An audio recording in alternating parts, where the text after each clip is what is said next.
Hi! In front of me is CAT S75 and today I would like to show you how you can switch on or off autocorrection.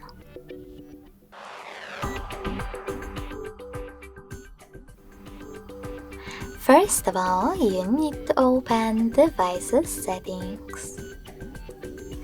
In them, scroll all the way down and tap on System. Then click on Languages and Input, On-Screen Keyboard and Keyboard.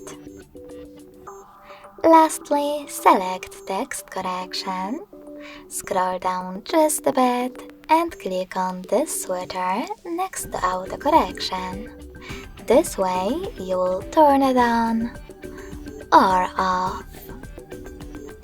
Thanks so much for watching. If you enjoyed this video, smash that like button, comment and subscribe. Bye!